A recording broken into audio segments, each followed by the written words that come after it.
Every day as a consumer, you interact with and perform minor miracles, and yet you probably don't recognize them as such. If you think about them at all, you might consider them as nuisances or as obstacles. But while they're largely unappreciated, these small things actually make our modern lives possible. What am I talking about? Prices. The prices we pay every day for goods and services. You might think they're just the unfortunate cost of getting something you want, but they're much more than that. When you learn about the vast amounts of information contained within every price, each one becomes a marvel, a wonder that helps coordinate the billions of choices of multitudes of people into a productive and dynamic economy. Let me explain. Think about, say, ketchup.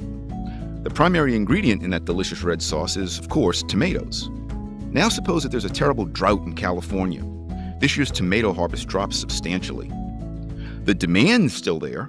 People still want ketchup as much as they did before for their hamburgers and fries, but the supply has shriveled.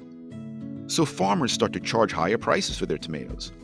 That means ketchup makers have to pay more for tomatoes, so they charge grocery stores more for their product. And so in turn, grocery stores charge higher prices for ketchup to consumers.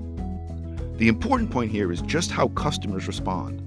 A few of them won't care much about the higher price, and they'll continue to buy as many bottles of ketchup as before. But most consumers will care. They'll switch to mayonnaise or to mustard, or just go without condiments altogether.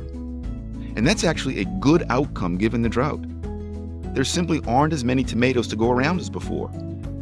People as a group need to eat fewer tomatoes, and this uptick in the price of ketchup leads some people, those who care the least about the particular condiment, to use less of it.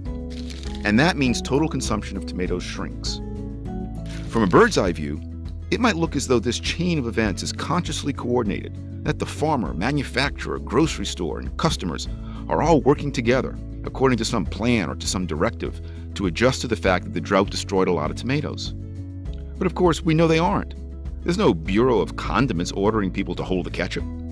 The information about the need to cut back on tomato consumption was communicated organically through prices. Or as the great economist Friedrich Hayek put it, the ketchup's price is, quote, a kind of machinery for registering change, unquote. Now multiply this chain of events by trillions. That's the world economy. There are billions of buyers and suppliers adjusting in real time, every hour of every day, to shortages and surpluses. And they're elaborately coordinating their behavior with each other and adjusting to on-the-ground developments. And they don't even realize that they're part of this great global chain of cooperation. All of this coordination and adjustment is thanks to prices. All those different bits of information conveyed in that one little number. Think about that next time you go to the grocery store.